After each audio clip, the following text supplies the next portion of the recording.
Quando o pai do meu aluno mais promissor se levantou na reunião de pais e apontou o dedo diretamente para mim gritando que eu estava a transformar o filho dele num homossexual, o ar no auditório da escola secundária de Lisboa pareceu congelar de repente. O silêncio que se seguiu foi tão absoluto que até o relógio na parede parou de fazer barulho aos meus ouvidos, como se toda a cidade tivesse prendido a respiração ao mesmo tempo que eu. Miguel Santos, professor de História e Ética há 12 anos naquela mesma escola, sentiu o coração bater contra as costelas como se quisesse fugir do peito.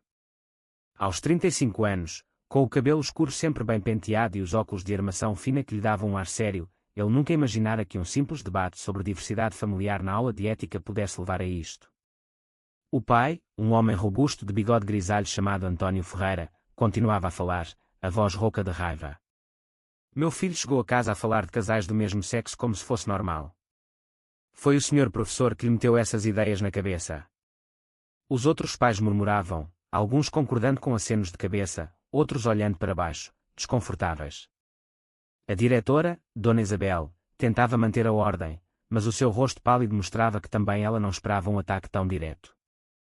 Miguel respirou fundo, as mãos tremendo ligeiramente sobre a mesa de madeira. Do outro lado da sala, o seu colega de matemática, Carlos, evitava o olhar dele, como se já soubesse que algo assim ia acontecer. Miguel pensou no seu parceiro, Rafael, que o esperava em casa no bairro de Alfama, com o jantar pronto e um sorriso que sempre o acalmava depois de um dia difícil. Rafael, arquiteto de 32 anos, com os olhos castanhos suaves e as mãos que desenhavam não só edifícios mas também sonhos que eles partilhavam em segredo. Ninguém na escola sabia da relação deles. Miguel escolhera o silêncio para proteger a carreira, para não dar motivos a comentários. Agora, aquele silêncio parecia traí-lo. A reunião continuou num turbilhão de vozes. Uma mãe levantou-se e disse que os filhos não precisavam de exemplos pervertidos na escola. Miguel sentiu o estômago apertar. Ele lembrava-se do dia em que o aluno, o jovem Tiago Ferreira, de 16 anos, se aproximara depois da aula para perguntar, com voz baixa, se era normal sentir-se diferente dos outros rapazes. Miguel não lhe dera conselhos pessoais, apenas citar autores portugueses como Fernando Pessoa e a sua complexa identidade, e falara sobre respeito mútuo nas famílias modernas. Nada mais. Mas para António Ferreira, isso era suficiente para acusar. Quando a reunião terminou 2 horas depois, Miguel saiu do auditório com as pernas pesadas. A noite de Lisboa estava fresca, as luzes do elétrico 28 piscavam ao longe. Ele caminhou até ao Tejo, sentou-se num banco perto do cais do Sodré e ligou a Rafael. Aconteceu, disse simplesmente. Do outro lado, Rafael não precisou de mais explicações. Vem para casa, amor. Vamos falar sobre isto. A voz dele era firme, mas Miguel ouviu a preocupação por baixo. Em casa, no pequeno apartamento com vista para as ruas estreitas de Alfama, Rafael abraçou-o sem dizer nada durante longos minutos. O cheiro a azeite e alho do jantar ainda pairava no ar. Miguel contou tudo, palavra por palavra. Rafael ouviu, depois serviu 2 copos de vinho tinto do Douro. Tu não fizeste nada de errado, Miguel. Ajudaste um rapaz a pensar, não a mudar. Mas agora tens de decidir como vais lutar. Miguel olhou para o parceiro e sentiu uma onda de gratidão misturada com medo. Há 5 anos que estavam juntos, desde que se conheceram numa exposição de arte contemporânea em Porto. Rafael era aberto sobre a sua orientação desde os 20 anos, mas respeitava o desejo de Miguel de manter a privacidade no trabalho. Agora, aquela privacidade parecia uma prisão. No dia seguinte, na escola, o ambiente estava carregado. Os alunos sussurravam nos corredores. Tiago Ferreira evitou o olhar de Miguel durante a aula, mas quando o sino tocou, o rapaz ficou para trás. Professor, o meu pai está furioso. Disse que vai pedir a sua demissão. Miguel sentiu um frio na espinha. Tiago, eu só quis que pensasses por ti mesmo. Nada mais. O rapaz assentiu, olhos marejados, e saiu. Miguel ficou sozinho na sala de aula vazia, olhando para os mapas antigos de Portugal na parede. Lembrou-se da sua própria juventude em Trás-os-Montes, onde o pai, um agricultor rígido, o expulsara de casa aos 20 anos depois de o encontrar a beijar um rapaz da aldeia. Na minha casa não quero aberrações, dissera o velho. Miguel nunca mais voltara. A mãe telefonava às escondidas, mas o silêncio entre eles era pesado. Carlos, o colega, apareceu à porta. Miguel, tens de ter cuidado. Ouvi dizer que a Associação de Pais vai fazer uma petição. Carlos era casado, pai de 2 filhas, e sempre fora amigável. Mas agora o seu tom era cauteloso. Miguel agradeceu, mas sentiu que algo mudara. À tarde, a diretora chamou ao gabinete. Miguel, precisamos de uma reunião privada. O Sr. Ferreira pediu uma investigação. Miguel saiu dali com a cabeça a rodar. Em casa, Rafael preparou chá de camomila e ouviu mais uma vez. Se precisares, posso ir contigo à próxima reunião. Como teu amigo, se quiseres manter o segredo. Miguel abanou a cabeça. Não sei, Rafa. Tenho medo de perder tudo. Os dias seguintes foram um turbilhão de ansiedade. Miguel mal dormia. Sonhava com o auditório cheio de rostos acusadores. No fim de semana, foram até Sintra, passearam pelos jardins do Palácio Nacional, de mãos dadas só quando ninguém via. Rafael parou junto a uma fonte e disse: Tu ensinas história, Miguel. Sabes que Portugal mudou. Temos casamento igual desde 2010. Mas as mentes ainda estão presas no passado. Miguel sorriu pela primeira vez em dias. Tu és a minha história mais bonita. Voltaram para Lisboa revigorados, mas o telefone tocou. Era a mãe de Miguel, a chorar. Filho, o teu pai viu no jornal local. Dizem que estás a corromper crianças. O coração de Miguel apertou-se. A notícia espalhara-se mais rápido do que imaginara.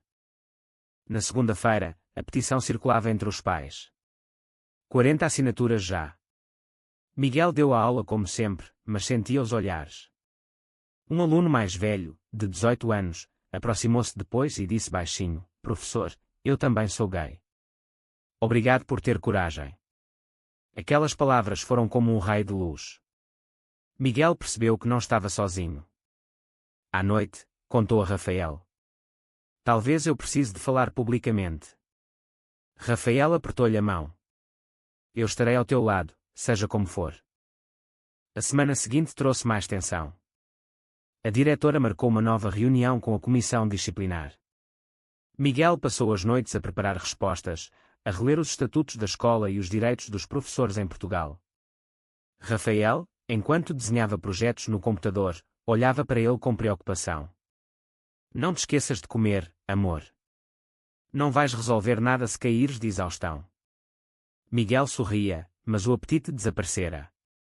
Lembrava-se da primeira vez que vira Rafael, numa galeria em Porto durante a Bienal de Arte.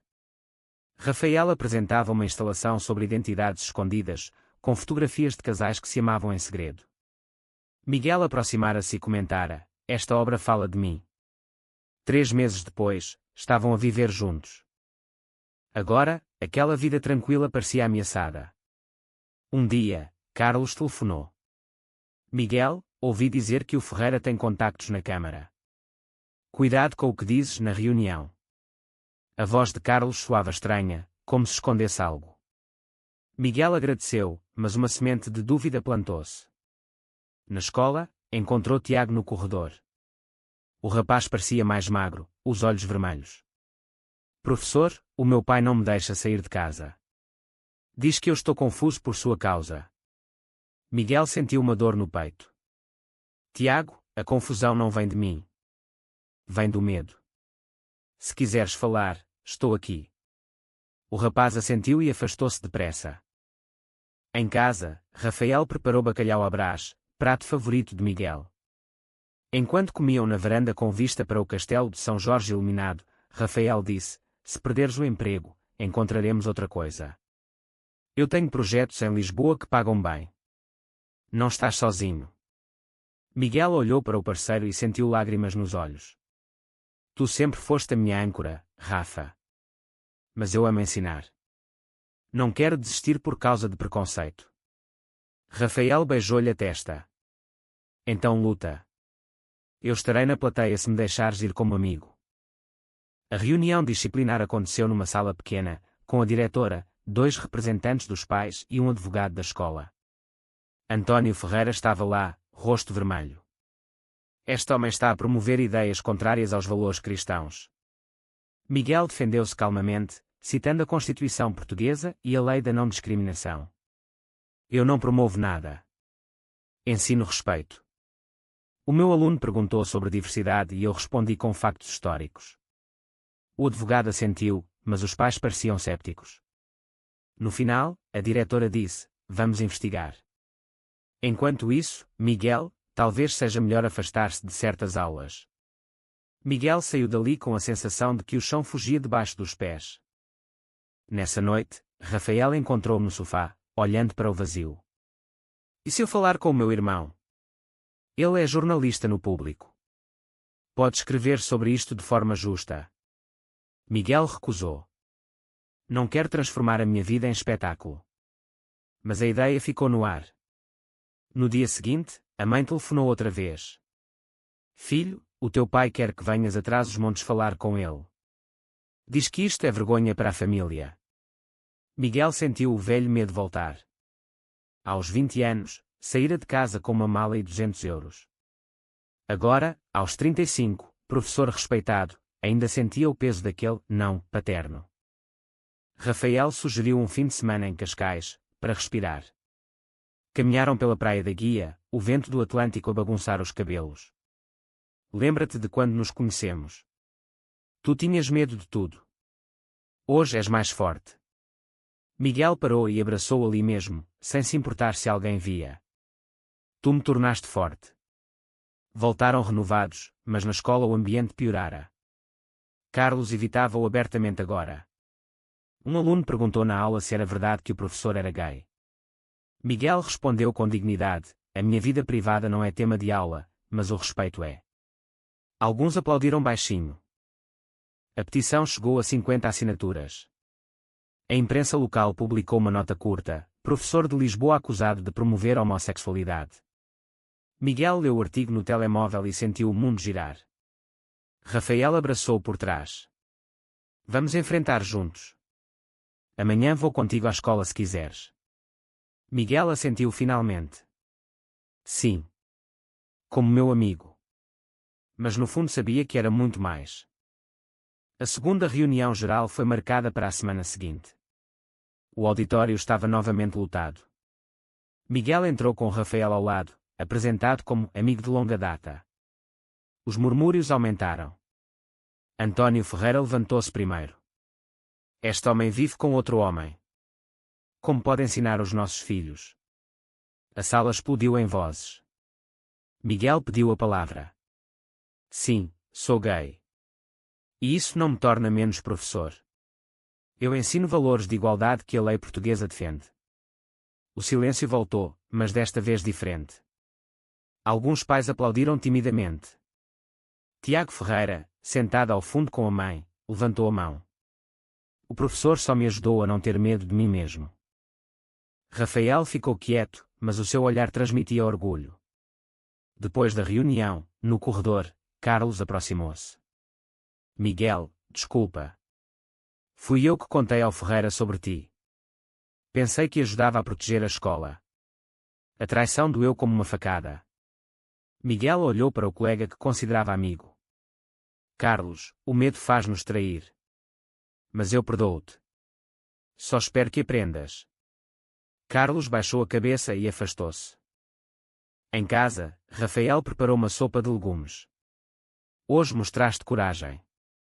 Agora o resto virá. Miguel sentiu um peso sair dos ombros. Telefonou à mãe. Mãe, vou atrás dos montes no próximo fim de semana. Quero falar com o pai cara a cara. A mãe chorou de alívio. Rafael ofereceu-se para ir também, mas Miguel recusou. Esta parte tenho de fazer sozinho. A viagem até a aldeia foi longa. O pai esperava na porta da casa de pedra, o mesmo rosto duro de sempre. Entra. Sentaram-se à mesa da cozinha. O pai disse: Filho, eu cresci noutra época. Não entendo. Mas ver-te na televisão percebi que te magoei. Miguel falou durante horas, contou sobre Rafael, sobre o amor que o fazia feliz. O pai não abraçou, mas também não gritou. Se esse rapaz te faz bem, talvez eu deva conhecê-lo. Foi o mais próximo de aceitação que Miguel alguma vez ouvira. De regresso a Lisboa, Miguel encontrou a escola mudada. A diretora anunciou que a investigação concluíra, nenhuma prova de promoção imprópria. Os alunos organizaram um pequeno evento de apoio no pátio. Tiago estava lá, sorrindo pela primeira vez em semanas. Miguel sentiu que algo se reconstruíra. Rafael esperava em casa com uma garrafa de vinho do Alentejo. Orgulho de ti. Abraçaram-se longamente, sem pressa, apenas gratidão. Miguel soube então que a jornada não acabara, mas que ele estava pronto para continuar. Os meses seguintes trouxeram mudanças lentas mas reais. A petição perdeu força quando vários pais retiraram as assinaturas depois de conversas privadas com Miguel. Ele começou a dar workshops voluntários sobre diversidade, sempre dentro dos limites legais. Tiago Ferreira tornou-se um dos melhores alunos, e o pai, António, parou de aparecer nas reuniões com raiva. Um dia, António até enviou um e-mail curto: "Obrigado por não desistir do meu filho." Miguel e Rafael decidiram viajar até ao Porto, cidade onde se tinham conhecido. Passearam pela Ribeira, comeram francesinhas e falaram sobre o futuro. "Quero casar contigo, Rafa." "Oficialmente." Rafael sorriu, os olhos brilhando. "Quando quiseres." A proposta não foi grandiosa, mas sincera, como tudo entre eles. Na escola, Carlos pediu desculpas formalmente numa reunião de professores. "Aprendi que o silêncio também é uma forma de preconceito." Miguel aceitou a mão estendida. A diretora ofereceu-lhe a coordenação do departamento de ética. "Tu mereces, Miguel. Mostraste que os professores podem inspirar mudança." Em Trás-os-Montes, o pai finalmente conheceu Rafael. O almoço foi tenso no início, mas o velho acabou por perguntar sobre arquitetura e até riu com uma história de Rafael. A mãe chorou de felicidade. Miguel sentiu que pedaços partidos da sua vida se juntavam. Mas nem tudo era perfeito. Um jornal conservador publicou um artigo crítico, e Miguel recebeu mensagens anónimas de ódio. Rafael ficou ao lado dele, apagando-as uma a uma. "Eles não nos definem." Uma noite, Miguel acordou com um pesadelo sobre o auditório. Rafael acendeu a luz e disse: "Estás seguro? Estamos juntos." O amor deles, construído em pequenos gestos diários, era a verdadeira vitória. Miguel começou a escrever um diário. Não para publicar, mas para si mesmo. Nele, registava cada emoção: o medo inicial, a traição de Carlos, a coragem de Tiago, o apoio silencioso de Rafael. Cada página era um passo na sua maturidade. Um ano depois, o auditório encheu-se novamente, mas desta vez para um evento organizado pelos alunos, Dia da Aceitação. Miguel foi convidado a falar. Rafael sentou-se na primeira fila, orgulhoso. Miguel subiu ao palco e disse: "Há um ano, este mesmo espaço me julgou. Hoje, ele celebra." O preconceito não desaparece de um dia para o outro, mas cada conversa, cada gesto de respeito, constrói pontes. Os aplausos foram longos. Tiago, agora no último ano, abraçou depois. "Obrigado, professor. Hoje eu sei quem sou." Em casa, Miguel e Rafael abriram uma garrafa de espumante. "Casamos em setembro", disse Rafael. Miguel beijou. A vida deles em Lisboa continuava simples: aulas, projetos de arquitetura, passeios pelo Tejo. Mas agora com uma paz que antes não existia. Miguel visitava Trás-os-Montes com mais frequência. O pai ainda não usava a palavra gay, mas chamava Rafael de o rapaz. Era progresso. A mãe enviava bolos para Lisboa e perguntava sempre pelo teu Rafael. A escola tornou-se referência à inclusão. Outros professores procuravam Miguel para conselhos. Ele respondia sempre: "Seja autêntico. O resto vem." Numa tarde de outono, sentado no mesmo banco junto ao Tejo onde tudo começara, Miguel olhou para Rafael e disse: "Aquele silêncio no auditório mudou-me. Fez-me crescer." Rafael sorriu. "E fez-nos mais fortes." A jornada de Miguel não foi linear, nem fácil. Teve momentos de dúvida, de raiva, de quase desistência. Mas cada escolha, enfrentar o pai, perdoar Carlos, apoiar Tiago, amar Rafael abertamente, o moldou num homem mais completo. O amor entre eles não era perfeito, mas era real, ancorado em respeito e compreensão mútua. A sociedade portuguesa, com as suas leis avançadas e os seus bolsões de conservadorismo, continuava a evoluir, e Miguel sentia-se parte dessa evolução. No final, o que restava era a certeza de que ser fiel a si mesmo nunca é um erro. É o único caminho para a verdadeira liberdade. Será a verdade que esconder a própria orientação sexual protege os alunos, ou será que a coragem de ser autênticos inspira a serem melhores seres humanos? Verdadeiro ou falso?